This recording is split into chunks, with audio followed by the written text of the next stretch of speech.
그날은 새벽 2시 30분이었어요.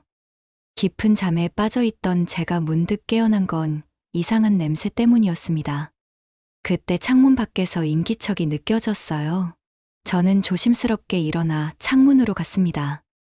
밖을 내다보는 순간 식은땀이 줄줄 흘렀어요. 3층 제 방 창문 아래에 누군가가 접이식 사다리를 놓고 기어 올라오고 있는 거예요. 어둠 속이라 얼굴은 잘 안 보였지만 뭔가 심상치 않은 분위기였어요. 도둑인가? 그런데 자세히 보니 너무나 익숙한 뒷모습이었어요.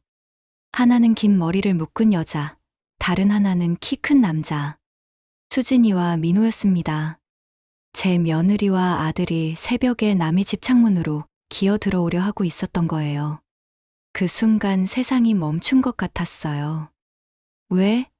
도대체 왜 이런 짓을? 머릿속이 하얘졌지만 몸은 저절로 움직이고 있었어요. 이건 정상적인 상황이 아니었어요. 뭔가 끔찍한 일이 벌어지려 하고 있다는 걸 본능적으로 느꼈거든요. 손이 떨리면서도 재빨리 평생의 재산인 통장과 도장이 들어있는 가방을 챙겼어요. 그리고 두꺼운 점퍼를 걸치고 조심스럽게 현관문을 열었어요. 그들이 제 움직임을 눈치채지 못하게 최대한 조용히 계단을 뛰어내려갔습니다. 발소리 하나라도 들릴까 봐 양말만 신고 맨발로 차가운 계단을 내려갔어요.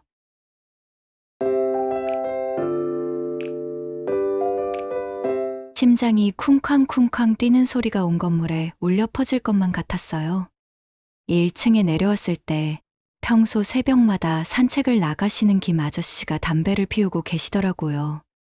김 아저씨는 30년간 경찰 생활을 하시다 은퇴하신 분이었어요.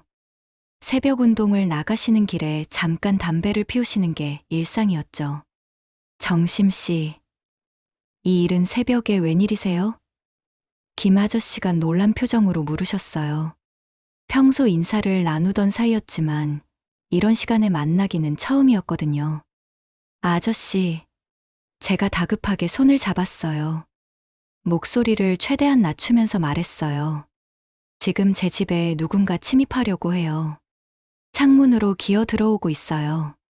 김 아저씨의 얼굴이 단번에 심각해졌어요. 30년간 경찰 일을 하신 분이라 그런지 즉시 상황을 파악하시는 것 같았어요. 누군데요? 정확히 봤어요? 제가 직접 봤는데 며느리와 아들 같아요. 그 말을 하는 순간 제 목소리가 떨렸어요. 가족이 이런 짓을 한다는 게 믿어지지 않았거든요. 그 말이 채 끝나기도 전에 위층에서 쿵 하는 소리가 들렸어요. 뭔가 무거운 것이 바닥에 떨어지는 소리였죠. 아마 그들이 창문을 통해 들어온 소리였을 거예요. 김 아저씨가 제 어깨를 다독이며 말씀하셨어요. 일단 안전한 곳으로 가시죠. 그리고는 휴대폰을 꺼내시더니 누군가에게 전화를 거셨어요. 여보세요, 이 형사님? 김상철입니다. 지금 급한 상황이 생겼는데 도움이 필요해요. 3층 주택에서 야간 침입 사건이 진행 중인 것 같아요. 네, 지금 즉시요. 우리는 건물을 벗어나 근처 24시간 편의점으로 향했어요. 새벽 공기가 차갑게 뺨을 스쳤지만 그 차가움이 오히려 정신을 차리게 해주었어요. 편의점 앞 테이블에 앉으니 비로소 안전하다는 느낌이 들었어요. 하지만 동시에 현실감이 몰려왔어요. 정말로 제 가족이 저한테 그런 짓을 하려 했다는 게 믿어지지 않았거든요. 아저씨, 도대체 무슨 일이 벌어지고 있는 건가요? 제가 떨리는 목소리로 물었어요. 컵라면을 끓이시던 김 아저씨가 제 쪽을 바라보시며 말씀하셨어요. 아직 확실하지 않지만 뭔가 계획된 일 같아요. 그냥 단순한 침입이라면 굳이 창문을 이용할 필요가 없거든요. 열쇠가 있을 텐데 말이에요. 김 아저씨의 말씀을 듣고 보니 정말 그랬어요. 수진이와 민호에게는 당연히 집 열쇠가 있었어요. 그런데 왜 굳이 위험하게 창문으로 들어왔을까요? 그것도 새벽에 몰래 말이에요. 분명 뭔가 다른 이유가 있을 거예요. 생각하면 할수록 무서워졌어요. 아저씨, 혹시 수진이가 저한테 나쁜 마음을 품고 있다고 생각하세요? 김 아저씨가 잠시 말을 멈추시더니 조심스럽게 물으셨어요. 정심 씨, 며느리분과 무슨 일이 있으셨나요? 최근에 갈등이나 다툼 같은 게 있었나요? 그 질문을 받고 보니 가슴이 먹먹해졌어요. 어디서부터 이야기해야 할지 모르겠더라고요. 언제부터였을까요? 처음엔 정말 좋았거든요. 수진이를 처음 만났을 때는 이런 예쁘고 착한 며느리가 어디 있나 싶을 정도였으니까요. 처음엔 정말 좋았어요. 제가 중얼거리며 말했어요. 그러자 지난 일들이 주마등처럼 떠올랐어요. 좋았던 시절부터 점점 어긋나기 시작한 최근까지 모든 게 생생하게 기억났어요. 수진이를 처음 본 건 5년 전이었어요. 그때를 생각하니 마음이 복잡해졌어요. 민호가 데려왔을 때 정말 반가웠거든요. 35살 된 아들이 워낙 일만 하느라 결혼 생각을 안 해서 제가 얼마나 걱정했는지 몰라요. 주변에서 왜 결혼 안 하냐고 계속 물어보는데 답할 말이 없어서 얼마나 속상했는지 몰라요. 그날이 생각나네요. 따뜻한 봄날이었는데 수진이가 연분홍 원피스를 입고 와서 정중하게 인사하더라고요. 어머님 안녕하세요. 민호 오빠로부터 많은 이야기 들었어요. 어머님이 정말 좋은 분이시라고 들었는데 직접 뵙고 보니 정말 그러시네요. 목소리도 곱고 예뻤어요. 첫인상이 너무 좋았었어요. 예의도 바르고 무엇보다 민호를 바라보는 눈빛이 진짜 사랑하는 사람을 보는 눈이었거든요. 민호가 말할 때마다 고개를 끄덕이고 웃어주고 제가 차와 과일을 내오면 정말 맛있다며 감탄하고 그런 모습을 보니 마음이 놓였어요. 우리 민호가 정말 좋은 사람을 만났구나 싶었죠. 김 아저씨가 고개를 끄덕이며 들어주고 계셨어요. 그런데 이상하게도 아저씨 표정이 점점 어두워지는 것 같았어요. 아마 제 이야기를 들으면서 뭔가 예상하고 계시는 게 있나 보다 싶었어요. 그래서 결혼 준비도 제가 발벗고 나섰었어요. 혼수며 예물이며 신혼집 마련하는 것까지 제가 평생 모은 돈을 거의 다 쏟아부었어요. 당시 적금 통장에 있던 2억 8천만 원을 거의 다 털어서 민호의 신혼집을 장만해 줬어요. 강남은 아니었지만 그래도 28평짜리 깔끔한 아파트였거든요. 신혼집 보러 갔을 때 수진이가 얼마나 좋아했는지 몰라요. 어머님 덕분에 너무 좋은 집에서 신혼생활 시작하게 돼서 정말 감사해요. 제가 복받을 일만 해도 부족한데 이렇게까지 해주시다니 정말 죄송해요. 그때 수진이가 제 손을 잡고 눈물까지 글썽이는 모습을 보니 얼마나 뿌듯했는지 몰라요. 정말 착한 며느리를 만났구나 싶었죠. 그리고 결혼식도 정말 예쁘게 올렸어요. 수진이가 웨딩드레스를 입고 나타났을 때 정말 공주님 같았어요. 하객들도 모두 신부가 정말 예쁘다고 감탄했고 민호도 그렇게 행복해하는 모습을 본 적이 없었어요. 신혼여행 다녀와서도 한동안은 정말 좋았어요. 가끔 놀러와서 맛있는 음식도 해주고 명절에도 잘 왔고 제가 아플 때는 병원까지 데려다 주기도 했어요. 정말 고마운 며느리였죠. 그런데 결혼하고 나서부터 조금씩 달라지기 시작했어요. 정말 조금씩이어서 처음엔 못 느꼈어요. 처음엔 아주 작은 것들이었어요. 명절에 와서 어머님, 이건 요즘 젊은 사람들은 안 해요라고 하면서 제가 준비한 제사상에 이것저것 트집을 잡더라고요. 이 나물은 너무 짜고 저 전은 너무 기름지고 이 과일은 너무 많고 처음엔 요즘 젊은 사람들은 다 그런가 보다 했어요.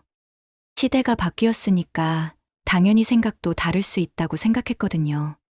하지만 시간이 지날수록 점점 심해졌어요. 그 다음 명절엔 아예 오지도 않더라고요. 핑계는 항상 있었어요. 수진이 집 부모님이 편찮으시다거나 수진이가 회사 일이 바쁘다거나 그래도 참았어요. 며느리 입장에서도 힘들 수 있다고 생각했거든요. 양쪽 집 다 챙기는 게 쉬운 일이 아니잖아요. 요즘 젊은 사람들은 다 그런 거라고, 민호가 행복하면 그만이라고 스스로를 달랬죠. 그런데 민호도 점점 달라지더라고요. 결혼 전에는 주말마다 와서 안부도 묻고 같이 밥도 먹고 그랬는데, 결혼 후에는 한 달에 한 번 오기도 힘들어 하더라고요. 전화도 잘 안 받고, 받아도 바쁘다며 금방 끊어버리고. 그런데 작년에 민호 아버지가 돌아가시고 나서부터는 정말 노골적으로 변했어요. 남편이 간암으로 세상을 떠났을 때 수진이가 한 말이 지금도 생생해요. 장례식장에서 조문객들이 다 돌아간 후에 수진이가 저한테 와서 말하더라고요. 어머님, 이제 혼자 사시기 힘드시죠? 이 큰 집에서 혼자 계시면 외롭기도 하고 무섭기도 하실 텐데 우리랑 같이 사시는 게 어때요? 그때는 정말 고마웠어요. 혼자 남겨진 게 막막했거든요. 평생을 함께 살던 사람이 갑자기 없어지니까 집이 텅 빈 것 같고 밤에는 무섭기도 하고 그래서 수진이 제안을 받아들였어요. 우리 가족이니까 당연히 함께 살아야 한다고 생각했죠. 하지만 같이 산지 한 달도 안 돼서 후회하기 시작했어요. 수진이는 제가 하는 모든 일에 간섭했어요. 요리하는 것부터 시작해서 TV 보는 것, 친구들 만나는 것, 심지어 집 안에서 걸어 다니는 것까지. 어머님, 그 반찬은 너무 짜요. 건강에 안 좋아요. 어머님, 그 프로그램 너무 시끄러워요. 민호가 일 때문에 피곤해하는데 볼륨 좀 낮춰주세요. 어머님 요즘 코로나 때문에 밖에 나가시면 안 돼요. 나이 드신 분들이 더 위험하다고 하던데요. 처음엔 며느리가 제 건강을 걱정해주는 거라고 생각했어요. 그런데 점점 도가 지나쳤어요. 제가 친구들과 만나기로 약속을 잡으면 어머님 요즘 같은 때에 왜 만나세요? 집에서 쉬시는 게 좋을 텐데요. 라고 하면서 은근히 말리더라고요. 제가 좋아하는 TV 프로그램도 못 보게 하고 라디오도 시끄럽다며 끄라고 하고 급기야는 제가 30년 동안 운영했던 도시락 가게까지 정리하라고 하더라고요. 그 가게는 제 자랑이었어요. 작은 가게였지만 단골 손님들이 많았고 제가 직접 만든 반찬과 도시락을 좋아해 주시는 분들이 많았거든요. 남편이 아플 때도 그 가게 덕분에 병원비를 댈 수 있었고 민호 대학 등록금도 거기서 나온 돈이었어요. 그런데 수진이가 요즘 같은 시대에 그런 구식 장사는 안 맞아요. 나이도 드셨는데 몸만 상하시지 뭐하러 그런 고생을 하세요? 정리하시고 편하게 지내세요. 가게 정리하고 나면 목돈도 생기고 그 돈으로 여행도 다니시고 좋잖아요라고 했을 때 정말 속이 쓰렸어요.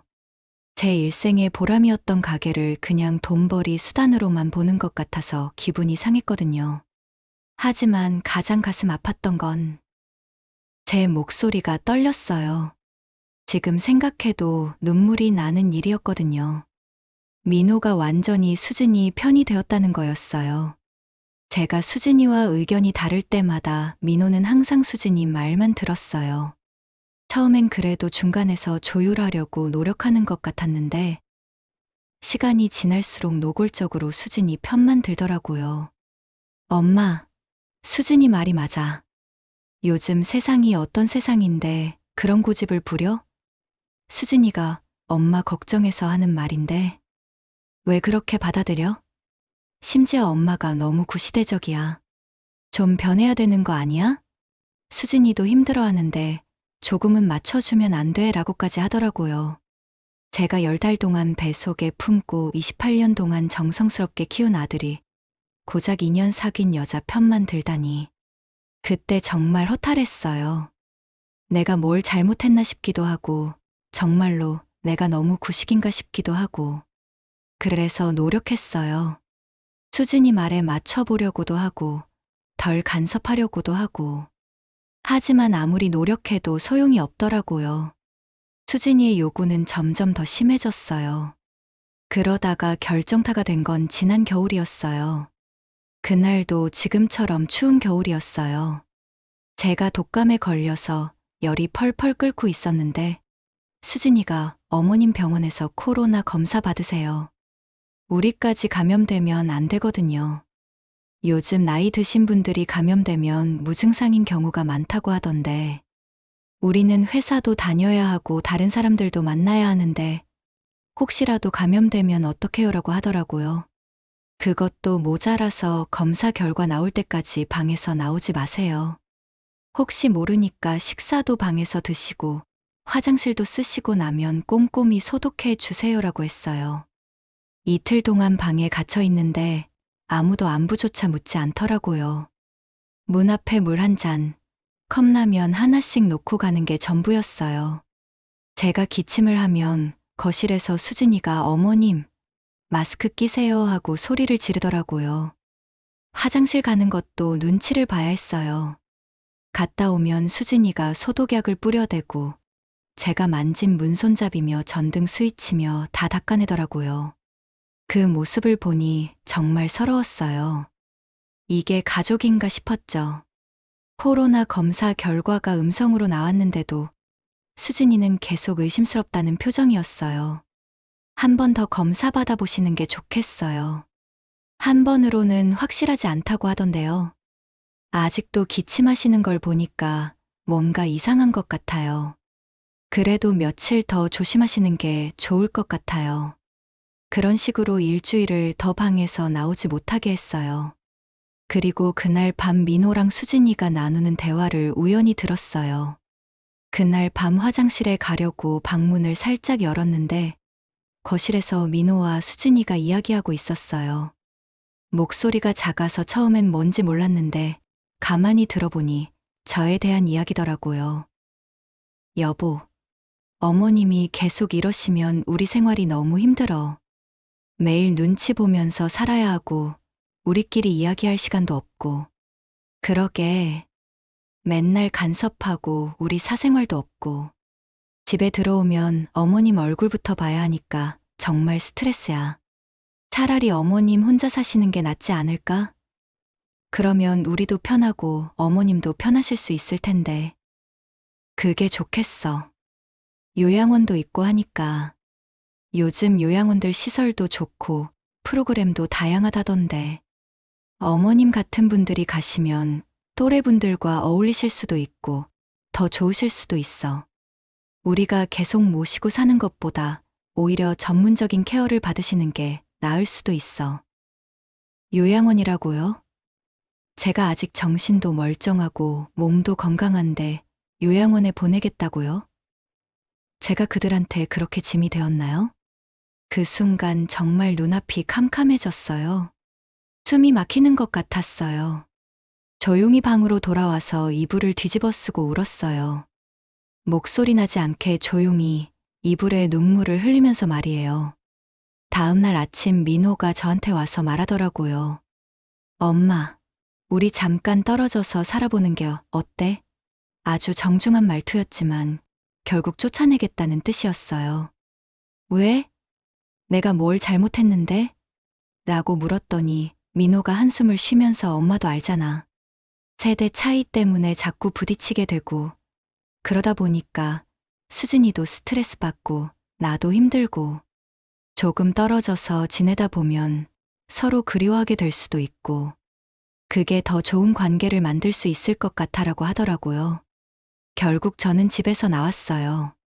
그렇게 해서 월세 25만 원짜리 그 작은 방에서 혼자 살게 된 거였어요. 평생을 살던 집을 떠나서 남의 집 작은 방 하나에서 혼자 살게 되다니. 생각해보면 참 서글픈 일이었어요. 하지만 그때는 그래도 민호가 생활비를 보내주니까 괜찮다고 생각했어요. 민호가 생활비로 한 달에 40만 원씩 보내주긴 했어요. 처음엔 미안해하면서 엄마, 이것도 부족하면 언제든지 말해. 더 보내줄 수 있어. 우리 형편이 나아지면 다시 모시고 살 수 있도록 할게라고 했어요. 그래서 저도 이해하려고 노력했어요. 젊은 부부니까 자기들만의 시간도 필요하고 저 때문에 스트레스 받을 수도 있겠다 싶었죠. 하지만 그것도 점점 줄어들더라고요. 처음엔 40만 원, 그 다음 달엔 35만 원, 그 다음엔 30만 원, 최근엔 25만 원까지. 이유는 항상 있었어요. 수진이가 직장을 그만뒀다거나 집값이 올라서 대출 이자가 늘었다거나 수진이가 아파서 병원비가 많이 들었다거나 그래도 참았어요.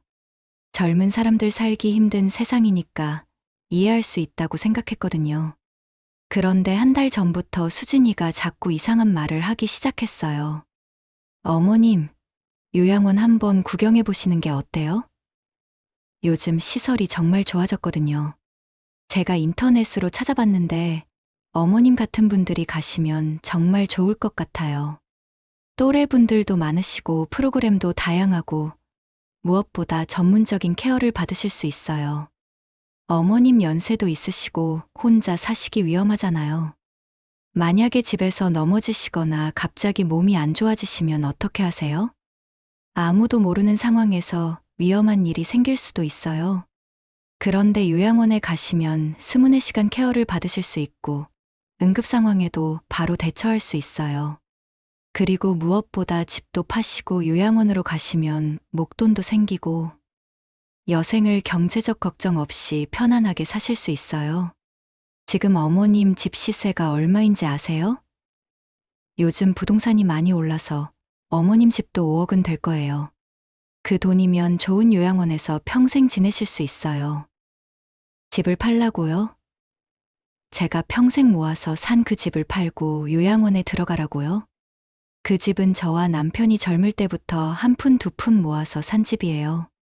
민호가 어릴 때부터 자란 집이고 제 모든 추억이 담긴 집인데 그걸 팔라고요? 그래서 제가 단호하게 거절했어요. 내 집은 절대 안 판다. 내가 죽으면 민호한테 줄 거니까 걱정하지 말라고 했죠. 그랬더니 수진이 표정이 싸늘하게 변하더라고요. 어머님, 그런 식으로 생각하시면 안 돼요. 어머님이 돌아가시고 나서 집을 물려받는다고 해서 민호가 뭐 좋을 게 있겠어요? 그때까지 어머님 혼자 사시면서 외롭고 힘들게 지내시는 것보다 지금 당장 팔아서 편안하게 지내시는 게 훨씬 나은 선택이에요. 게다가 집을 계속 가지고 계시면 관리비도 들고 세금도 내야 하고 나중에는 집값이 떨어질 수도 있어요. 지금이 가장 비싸게 팔 수 있는 시기라고 부동산에서도 그러던데 나중에 후회하시는 거 아니에요? 그때까지만 해도 단순히 제 안전을 걱정해서 하는 말인 줄 알았어요. 김 아저씨가 제 이야기를 다 들으시고 나서 심각한 표정으로 말씀하셨어요. 정심 씨, 혹시 며느리분이 이상한 음식이나 음료수 같은 걸 자주 갖다 주지는 않았나요? 갑자기 건강에 좋다면서 뭔가를 드리라고 하거나 아니면 약 같은 걸 챙겨주거나 그런 적은 없었나요? 그런 걸 왜 물어보세요? 김 아저씨가 잠시 말을 멈추시더니 조심스럽게 말씀하셨어요. 제가 경찰 생활을 오래 하면서 비슷한 사건들을 많이 봤거든요. 가족들이 재산을 노리고 어르신들한테 해를 끼치는 경우가 생각보다 많아요. 그런 경우에 보통 음식이나 음료를 통해서 독성 물질을 투여하는 경우가 많거든요. 독성 물질이라고요? 설마 수진이가 저한테 그런 짓을?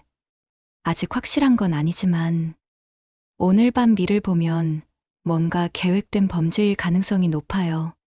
그냥 단순한 도둑질이라면 창문으로 들어올 이유가 없거든요. 게다가 가족이 그런 식으로 침입한다는 건 정상적인 상황이 아니에요. 그때 김 아저씨 휴대폰이 울렸어요. 네. 이 형사님, 어떻게 됐어요? 아저씨가 전화를 받으시더니 얼굴이 점점 심각해지는 게 보였어요. 네. 알겠습니다. 지금 바로 갈게요. 정심 씨도 같이 가시죠. 잠시 후 아저씨가 심각한 표정으로 전화를 끊으셨어요. 정심 씨, 지금 경찰이 현장에 도착했는데 댁방에서 이상한 물질들이 발견됐어요. 그리고 잠시 말을 멈추시더니 며느리분 휴대폰에서 충격적인 내용들이 나왔다고 해요. 뭐가 나왔는데요? 김 아저씨가 한숨을 쉬시더니 말씀하셨어요. 다른 남자들과의 대화 내용이요. 그런데 그 내용이 보험금과 관련된 이야기더라고요. 그 순간 온몸에 피가 얼어붙는 것 같았어요. 보험금이라고요? 설마 수진이가. 김 아저씨, 더 자세히 알아봐 주세요. 제발요. 네. 일단 경찰서로 가서 정확한 상황을 파악해 봅시다. 지금으로서는 정심 씨 안전이 가장 중요해요. 우리는 편의점을 나와 경찰서로 향했어요. 가는 길에 김 아저씨가 말씀하셨어요. 정심 씨, 마음의 준비를 하세요. 아마 생각보다 심각한 상황일 수도 있어요. 하지만 다행히 오늘 밤 큰일을 피하셨으니까 이제부터는 저희가 도와드릴게요. 경찰서에 도착해서 이 형사님을 만났어요. 이 형사님은 김 아저씨의 후배로 현재 강력계에서 일하고 계시는 분이었어요. 정심 씨, 일단 앉으세요. 오늘 밤 일어난 일에 대해서 자세히 설명해 드릴게요. 그런데 듣고 나시면 많이 놀라실 수도 있어요. 형사님이 태블릿을 꺼내시더니 뭔가를 보여주셨어요. 이건 오늘 밤 댁에서 발견된 물질들이에요. 화면에는 여러 가지 약병들과 주사기, 그리고 알 수 없는 액체가 담긴 병들이 보였어요. 이게 뭐예요? 독성 물질들이에요. 이 중에서 특히 이것은 무색무취의 독성 물질로 음료나 음식에 타서 섭취하게 하면 자연사처럼 보이게 만드는 물질이에요. 그리고 이것도 보세요. 형사님이 다른 화면을 보여주셨어요. 수진 씨 휴대폰에서 발견된 메시지 내용들이었어요. 화면에는 충격적인 내용들이 가득했어요. 이번엔 확실하게 해야 해. 시어머니까지 처리하면 집까지 내 것이 되는 거니까. 보험금 수령 절차는 어떻게 되는 거야? 이전처럼 자연사로 만들어야 해. 휴대폰 문자 아래로 내리니 더욱 충격적인 내용들이 나왔어요. 남편들은 다 처리했으니까 이제 시어머니만 남았어. 집까지 처리하고 나면 완전히 새로운 신분으로 시작할 수 있어. 저는 손이 떨려서 태블릿을 제대로 볼 수도 없었어요. 형사님이 계속 설명해 주셨어요. 수진 씨는 지금까지 총 3명의 남편을 둔 여자였어요. 그리고 3명 모두 결혼 후 1년 이내에 사망했고, 모든 경우에 수진 씨가 보험금 수혜자였어요. 민호는 4번째였던 거죠. 그리고 이번에는 시어머니인 정심 씨까지 제거해서 완전한 재산을 차지하려고 했던 것 같아요. 3명이나요? 그럼 설마 수진이는 연쇄 살인범이었던 거예요. 각각의 사망 원인은 모두 달랐어요. 첫 번째 남편은 교통사고, 두 번째 남편은 심장마비, 세 번째 남편은 독감 합병증. 하지만 모두 수진이와 결혼한 지 1년 이내에 발생한 일들이고 모두 거액의 보험금이 지급되었어요. 그리고 더 무서운 건 수진이의 휴대폰에서 발견된 계획서였어요. 민호를 어떤 방식으로 제거할 것인지, 그리고 저를 어떻게 처리할 것인지까지 상세하게 적혀 있었어요. 오늘 밤 계획은 정심 씨를 독성 물질로 제거한 후 며칠 뒤에 민호 씨까지 처리하는 것이었던 것 같아요. 그럼 민호도 위험했던 거네요? 네, 아드님도 이미 서서히 독성 물질에 노출되고 있었을 가능성이 높아요. 최근에 몸이 안 좋다고 하거나 이상한 증상을 보인 적이 있나요? 생각해보니 민호가 최근에 자주 피곤하다고 하고 입맛이 없다고 했었어요. 그리고 가끔 어지럽다고도 하고, 그것도 수진 씨의 계획 중 하나였을 거예요. 서서히 독성 물질을 투여해서 자연스럽게 몸을 약하게 만든 다음 결정적인 순간에 치명적인 용량을 투여하는 방식이에요.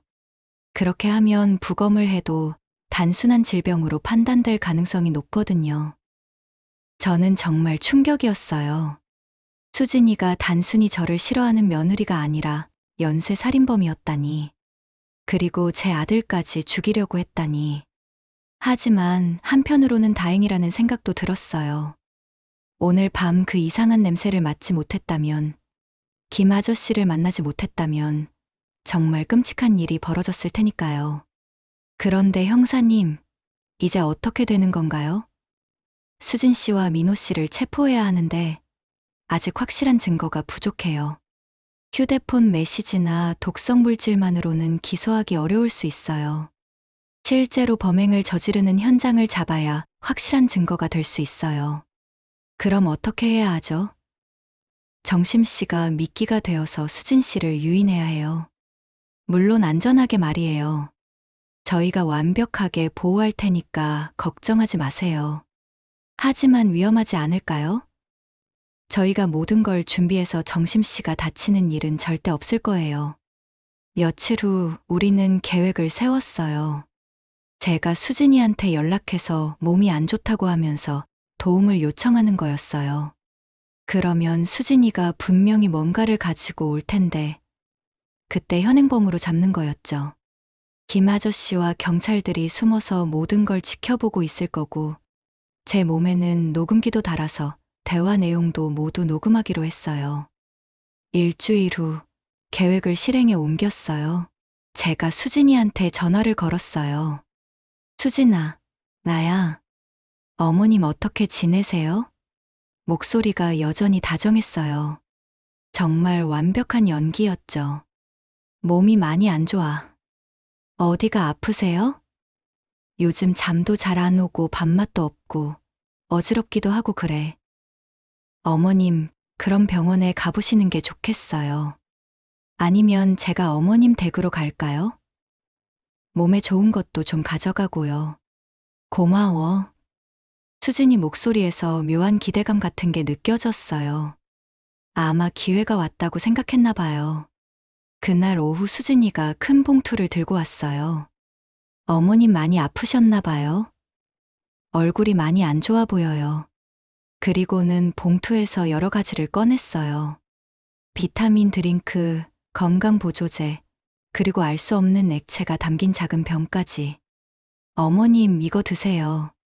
몸에 정말 좋은 거예요. 특히 이 비타민 드링크는 피로 회복에 효과가 뛰어나거든요. 제가 인터넷으로 찾아서 비싸게 주문한 거예요. 수진이가 비타민 드링크를 제 앞에 놓으면서 말했어요. 그 순간 등골이 오싹해졌어요. 저 안에 정말 독이 들어있는 건가? 고마워, 수진아. 그런데 말이야. 제가 컵을 들면서 말했어요. 궁금한 게 하나 있어. 뭔데요, 어머님? 수진이가 웃으면서 물었어요. 하지만 그 웃음이 어딘가 부자연스러웠어요. 너 정말 나를 바보로 알고 있었구나. 수진이의 얼굴이 순간 굳어졌어요. 어머님 무슨 말씀이세요? 다 알고 있어. 내가 누군지, 지금까지 뭘 했는지, 그리고 지금 무슨 생각을 하고 있는지 다 말이야. 그 순간 수진이의 얼굴에서 가짜 미소가 완전히 사라졌어요. 언제부터 알았어요? 내가 내 아들한테 접근했을 때부터 의심했어. 그런데 증거가 없었거든. 이제는 있어. 수진이가 갑자기 일어나면서 말했어요. 그럼 오늘은 계획이 틀어졌네요. 하지만 상관없어요. 다른 방법도 있거든요. 그때 밖에서 사이렌 소리가 들렸어요. 경찰들이 건물을 포위한 거였어요. 수진아, 내 게임은 이제 끝이야. 경찰들이 문을 열고 들어왔을 때 수진이는 완전히 무너져 있었어요. 손에 들고 있던 주사기를 떨어뜨리고 주저앉더라고요. 김수진 씨, 살인 미수 및 살인 혐의로 체포합니다. 수진이가 수갑을 차면서도 제게 말했어요. 할머니, 정말 대단하시네요. 하지만 민호는 어떻게 하실 거예요? 그 사람도 공범이거든요. 그 말을 듣는 순간 가슴이 찢어지는 것 같았어요. 민호도 정말 공범이었나요? 형사님이 고개를 끄덕이셨어요. 민호 씨도 수진 씨의 계획을 알고 있었어요. 적극적으로 참여하지는 않았지만 묵인하고 방조했죠. 그것만으로도 공범이 성립돼요. 제 아들이 정말로 저를 죽이려 했다는 게 믿어지지 않았어요. 며칠 후 민호를 만났어요. 구치소 면회실에서 만난 민호는 완전히 다른 사람이 되어 있었어요. 엄마, 제가 뭐라고 사과해야 할지 모르겠어요. 민호의 목소리가 떨리고 있었어요. 수진이한테 완전히 속았어요. 처음엔 정말 엄마를 요양원에 모시는 게 좋을 거라고 생각했어요. 하지만 점점 이상한 말들을 하기 시작했어요. 엄마가 계속 반대하시면 다른 방법을 써야 한다고, 엄마가 자연스럽게 돌아가시게 만들 수 있다고. 그때도 설마 정말로 그런 뜻일 거라고는 생각하지 못했어요. 그냥 겁주는 말인 줄 알았어요. 그런데 오늘 밤에 정말로 실행하려고 했을 때야 깨달았어요. 수진이가 정말로 엄마를 죽이려 한다는 걸 그때 말렸어야 했는데. 정말 죄송해요, 엄마. 민호가 울먹이며 말했어요. 하지만 전 아무 말도 할 수 없었어요. 이미 너무 늦었으니까요. 재판이 시작됐어요. 모든 증거들이 공개되면서 수진이의 진짜 정체가 드러났어요. 수진이는 이미 3번의 결혼을 통해 3명의 남편을 살해한 연쇄 살인범이었어요. 그리고 매번 거액의 보험금을 받아서 생활해 왔던 거였죠. 재판 과정에서 밝혀진 수진이의 수법은 정말 치밀했어요. 결혼 전에 남편들로부터 고액의 보험을 들게 하고 결혼 후 서서히 독성 물질을 투여해서 몸을 약하게 만든 다음 결정적인 순간에 치명적인 용량을 투여하는 방식이었어요. 그렇게 해서 모든 죽음이 자연사나 사고사로 처리되었던 거였죠. 민호의 경우도 마찬가지였어요. 이미 몇 개월 전부터 음식에 소량의 독성 물질을 투여하고 있었던 거였어요. 민호가 최근에 몸이 안 좋다고 했던 것도 다 그 때문이었던 거죠. 그리고 저까지 제거한 후에는 민호를 완전히 처리할 계획이었던 거예요. 재판 결과 수진이는 연쇄살인 혐의로 사형을 선고받았어요. 민호는 살인, 교사 및 방조 혐의로 15년형을 받았어요. 법정에서 선고를 받을 때 민호가 제게 마지막으로 말했어요. 엄마, 정말 죄송해요. 엄마를 이렇게 만든 제가 정말 용서받을 수 없는 일을 했어요. 하지만 전 대답하지 않았어요. 이미 용서할 수 있는 선을 넘었으니까요. 제 아들이 저를 죽이려 했다는 사실만으로도 충분히 상처받았는데 그 후에도 계속 거짓말을 했다는 게 더 상처였어요. 모든 게 끝난 후 김 아저씨가 제게 제안하셨어요. 정심 씨, 저와 함께 일해보시는 게 어때요? 무슨 일을요? 가족들에게 속고 상처받은 분들을 도와주는 일이에요. 상담센터를 차릴 예정인데 정심 씨 같은 분이 계시면 정말 큰 도움이 될 것 같아요. 69세에 새로운 일을 시작한다고요? 나이는 숫자에 불과해요. 정심 씨가 이번에 보여주신 용기와 지혜만 있으면 뭐든 할 수 있어요. 그래서 저는 김 아저씨와 함께 새희망 상담센터를 차렸어요. 저처럼 가족들에게 배신당하고 상처받은 분들을 도와주는 일을 하고 있어요. 처음엔 어색했지만 점점 보람을 느끼게 되었어요. 저와 비슷한 경험을 한 분들이 많이 찾아오세요. 며느리에게 속아서 재산을 빼앗긴 할머니, 자식들에게 버림받은 할아버지, 사기꾼에게 속아서 전 재산을 날린 분들까지 모두 제가 겪었던 것과 비슷한 아픔을 가지고 계시더라고요. 그분들에게 제 이야기를 해드리면 모두 놀라시면서도 용기를 얻으시는 것 같아요. 우리도 할 수 있다고 말씀하시면서 새로운 희망을 품으시는 거죠. 그런 모습을 볼 때마다 제가 겪었던 고통이 헛되지 않았다는 생각이 들어요. 가끔 그때를 생각해요. 만약 그날 밤 이상한 냄새를 맡지 못했다면 어떻게 되었을까요? 그리고 김 아저씨를 만나지 못했다면요? 아마 지금쯤 저는 이 세상에 없었을 거예요. 그리고 민호도 얼마 지나지 않아서 수진이의 손에 죽었을 거고요. 하지만 이제는 그런 생각을 하지 않아요. 중요한 건 제가 살아남았다는 것, 그리고 더 이상 속지 않는다는 것이에요. 오히려 이 경험을 통해서 제가 얼마나 강한 사람인지 알게 되었어요. 69세에도 새로운 도전을 할 수 있고 다른 사람들을 도와줄 수 있다는 걸 깨달았죠. 요즘에는 정말 바쁘게 지내고 있어요. 상담센터 일도 하고 가끔은 경찰서에서 비슷한 사건이 생겼을 때 조언을 구하기도 해요. 제가 직접 겪었던 경험이 다른 분들을 구하는데 도움이 되고 있다니까 정말 뿌듯해요. 어제도 60대 할머니 한 분이 오셨어요. 아들 내외가 자꾸 집을 팔라고 강요한다면서 도움을 요청하셨더라고요. 그분 이야기를 들어보니 제가 겪었던 것과 너무 비슷해서 깜짝 놀랐어요. 며느리가 요양원을 추천하고 아들이 어머니 편을 안 들고 생활비도 점점 줄이고 정말 똑같은 패턴이었어요. 그래서 제가 그분께 말씀드렸어요. 할머니, 절대 속으시면 안 돼요. 그 사람들이 할머니 재산을 노리고 있는 거예요. 지금 당장 경찰서에 신고하시고 혹시 모르니까 몸 조심하세요. 그분이 처음엔 믿지 못하시더라고요. 설마 내 자식이 그런 생각까지 할까요? 하시면서요. 하지만 제가 제 경험을 자세히 말씀드리니까 표정이 점점 심각해지시더라고요. 그리고 며칠 후에 다시 오셨는데 정말로 며느리가 이상한 건강식품을 가져다 주면서 자꾸 드시라고 강요했다고 하시더라고요. 다행히 제 말을 듣고 안 드셨다고 하시면서 정말 고맙다고 하시더라고요. 그런 일들이 하루에도 몇 번씩 있어요. 저와 비슷한 상황에 처한 분들이 정말 많더라고요. 가족들에게 속고 재산을 빼앗기고 심지어 생명까지 위험에 처한 분들이요. 그런 분들을 도와드릴 때마다 제가 겪었던 일들이 헛되지 않았다는 생각이 들어요.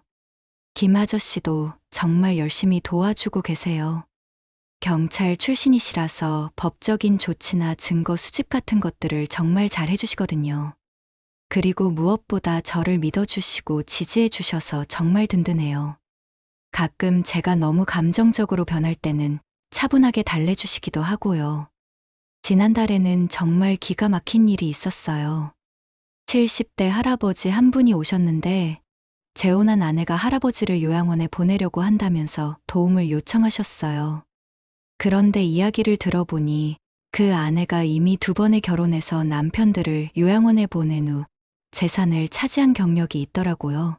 김 아저씨가 바로 수사를 의뢰했는데 정말로 그 여자가 이상한 약물을 할아버지 음식에 넣고 있었던 거예요.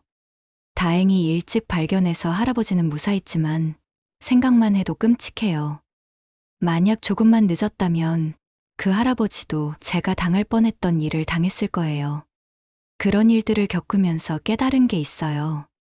이런 일들이 생각보다 훨씬 많이 일어나고 있다는 거예요. 그리고 대부분의 피해자들이 가족이라는 이유로 의심하지 못하고 당하고 있다는 거예요. 저도 그랬거든요. 수진이가 아무리 이상한 행동을 해도 설마 정말로 저를 죽이려고 할 거라고는 생각하지 못했어요. 하지만 이제는 달라요. 가족이라고 해서 무조건 믿어서는 안 된다는 걸 알았어요. 특히 갑자기 태도가 변하거나 재산 관련된 이야기를 자주 꺼내거나 이상한 음식이나 약을 가져다 주면 반드시 의심해 봐야 해요. 요즘에는 강연도 나가고 있어요. 경로당이나 복지관에서 노인 대상 범죄 예방에 대한 강연을 해달라고 요청이 많이 와요.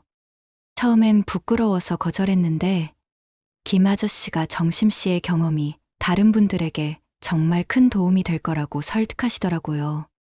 첫 강연은 정말 떨렸어요. 그런데 제 이야기를 들으시는 분들의 표정이 점점 진지해지더라고요. 그리고 강연이 끝나고 나서 고맙다고 인사해 주시고 자신들도 비슷한 의심스러운 상황이 있었다고 말씀해 주시더라고요.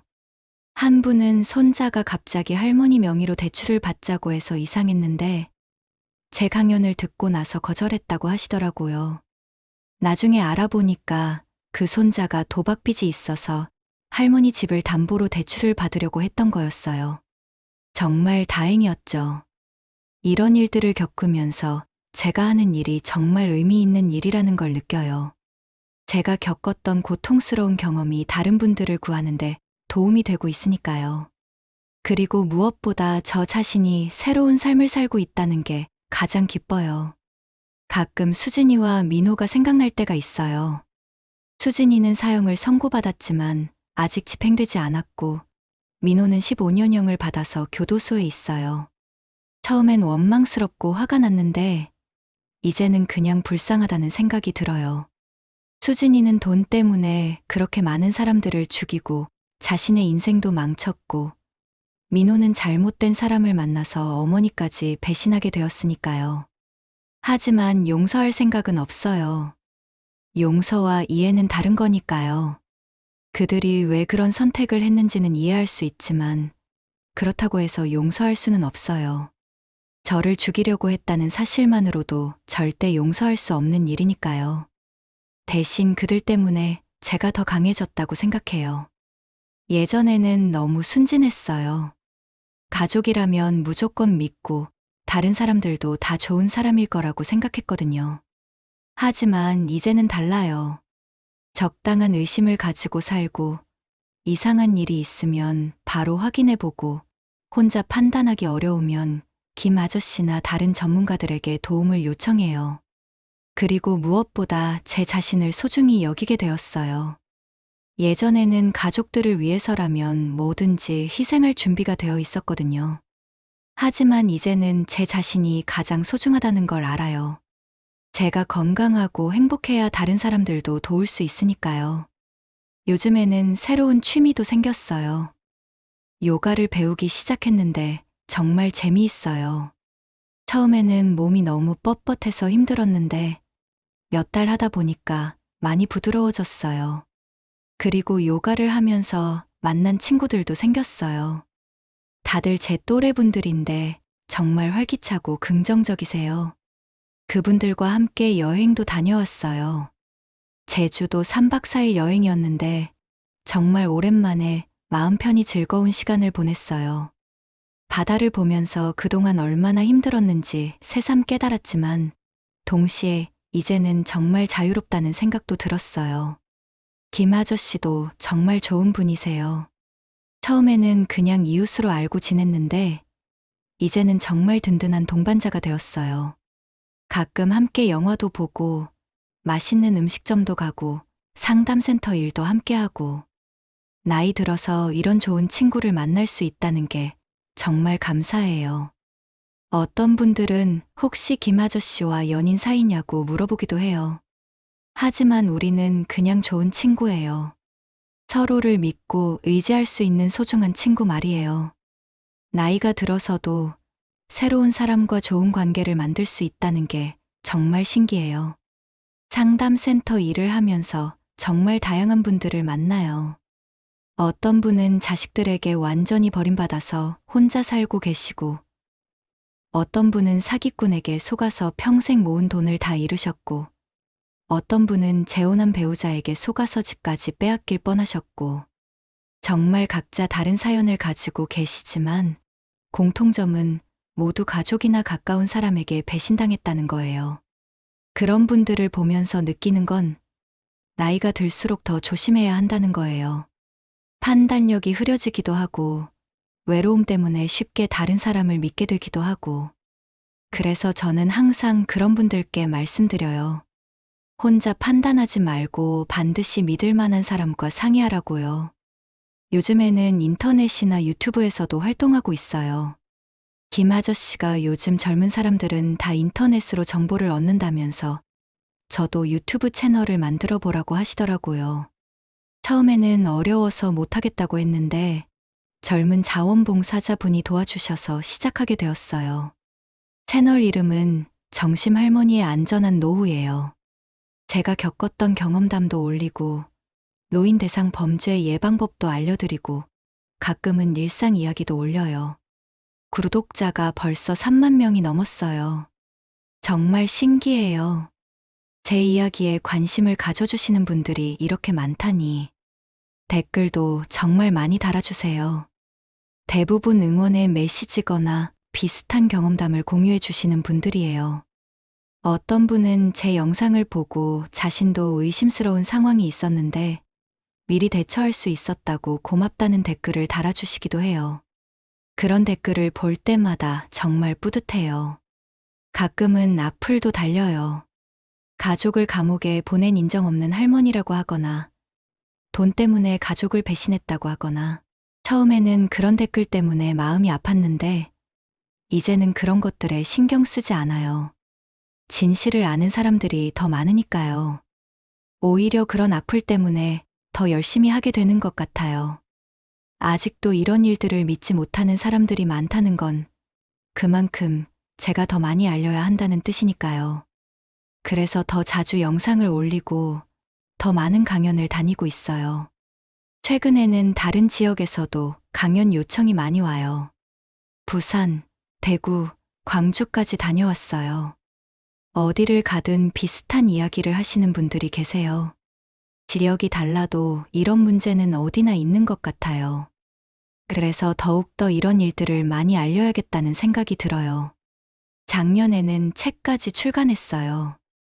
69세에 찾은 진짜 내 인생이라는 제목으로요. 제가 겪었던 일들과 그 후의 변화, 그리고 노인 대상 범죄 예방법까지 담았어요. 처음에는 누가 읽을까 싶었는데 의외로 반응이 좋더라고요. 특히 제 또래 분들이 많이 읽어주시는 것 같아요. 책 출간 기념으로 사인회도 했어요. 평생에 그런 경험을 해볼 줄은 꿈에도 몰랐는데 정말 신기했어요. 저를 보러 와주신 분들이 제 책에 사인을 받으시면서 고맙다고, 용기를 얻었다고 말씀해 주시는데 정말 감동이었어요. 그 중에서도 특히 기억에 남는 분이 계세요. 50대 남성분이었는데 어머니가 며느리 때문에 고생하고 계신다면서 제 책을 사서 어머니께 드린다고 하시더라고요. 그리고 며칠 후에 그 어머니가 직접 상담센터로 오셨어요. 정말로 며느리가 이상한 행동을 하고 있었는데 제 책을 읽고 나서 용기를 얻어서 아들과 상의했다고 하시더라고요. 다행히 그 경우는 심각한 상황은 아니었어요. 며느리가 시어머니를 좀 싫어하기는 했지만 해를 끼칠 정도는 아니었거든요. 하지만 그래도 미리 알고 대비하는 게 좋다고 조언해 드렸어요. 이런 일들을 하면서 느끼는 건 정말 많은 분들이 비슷한 고민을 하고 계신다는 거예요. 그리고 대부분 혼자서 끙끙 앓고 계시다가 상황이 악화된 후에야 도움을 요청하시더라고요. 그래서 저는 항상 말씀드려요. 조금이라도 이상하다 싶으면 혼자 고민하지 말고 바로 전문가의 도움을 받으라고요. 요즘에는 정부에서도 이런 문제에 관심을 갖기 시작했어요. 노인 학대 예방을 위한 정책도 만들고 신고 센터도 만들고 저도 가끔 정책 자문 역할을 해달라는 요청을 받아요. 처음에는 제가 무슨 자문을 할 수 있을까 싶었는데 실제 경험자의 목소리가 중요하다고 하시더라고요. 그래서 국정감사에도 증인으로 나간 적이 있어요. 정말 떨렸지만 제 경험을 통해서 이런 문제들의 심각성을 알릴 수 있다면 얼마든지 나가겠다고 했어요. 국회의원 선생님들도 제 이야기를 진지하게 들어주시고 관련 법안을 만들겠다고 약속해 주시더라고요. 물론 아직 갈 길이 멀어요. 이런 범죄들을 완전히 없앨 수는 없겠지만 그래도 피해를 줄일 수는 있을 거라고 생각해요. 특히 예방교육이 정말 중요한 것 같아요. 미리 알고 있으면 당하지 않을 수 있으니까요. 지금 제 나이가 72세예요. 그 끔찍한 일을 겪은 지 3년이 지났네요. 3년 전만 해도 제가 이런 삶을 살게 될 줄은 꿈에도 몰랐어요. 그때는 정말 절망적이었거든요. 가족들에게 배신당하고 죽을 뻔하고 외톨이가 되고 정말 살 의미가 없다고 생각했어요. 하지만 지금은 달라요. 매일매일이 새롭고 의미 있어요. 오늘도 상담센터에 새로운 분이 오실 예정이고 내일은 경로당에서 강연이 있어요. 다음 주에는 새로운 유튜브 영상을 촬영할 예정이고요. 정말 바쁘게 살고 있어요. 가끔 친구들이 나이에 맞지 않게 너무 바쁘게 산다고 좀 쉬면서 살라고 하기도 해요. 하지만 저는 이렇게 사는 게 좋아요. 누군가에게 도움이 되는 일을 하고 있다는 게 정말 뿌듯하거든요. 그리고 무엇보다 제가 살아있다는 게 느껴져요. 예전에는 그냥 시간이 흘러가는 대로 살았어요.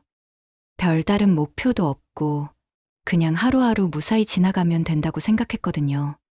하지만 지금은 달라요. 매일 새로운 목표가 있고 이루고 싶은 것들이 있어요. 내년에는 전국 순회 강연을 계획하고 있어요.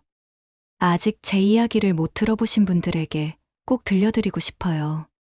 그리고 책도 개정판을 낼 예정이에요. 지난 3년 동안의 새로운 경험들을 추가해서요. 김 아저씨도 정말 든든한 동반자가 되어주고 계세요. 요즘에는 저보다 더 열심히 하시는 것 같아요. 새로운 상담 기법도 공부하시고, 관련 세미나도 참석하시고, 나이가 들어서도 계속 배우고 성장하는 모습이 정말 존경스러워요.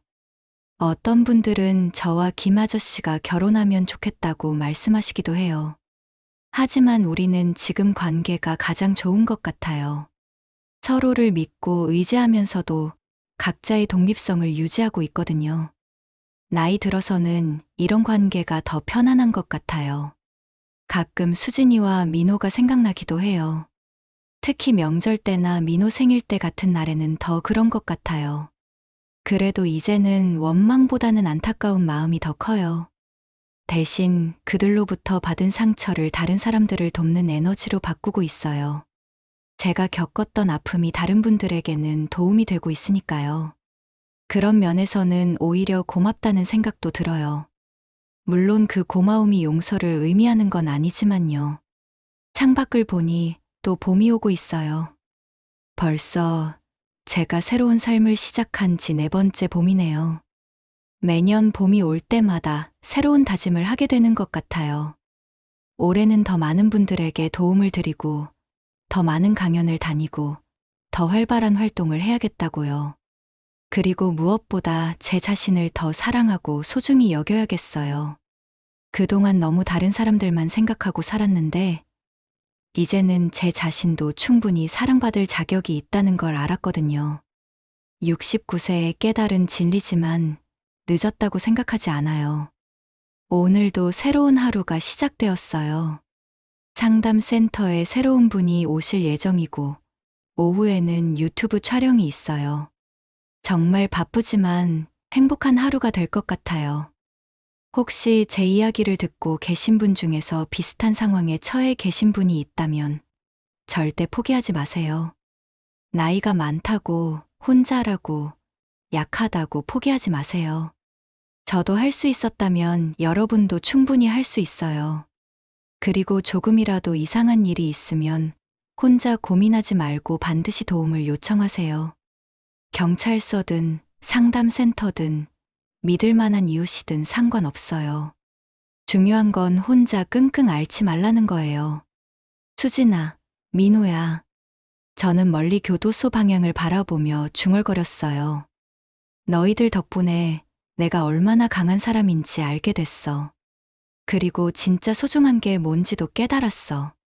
그러니까 어떤 의미로는 고맙다고 해야 할까?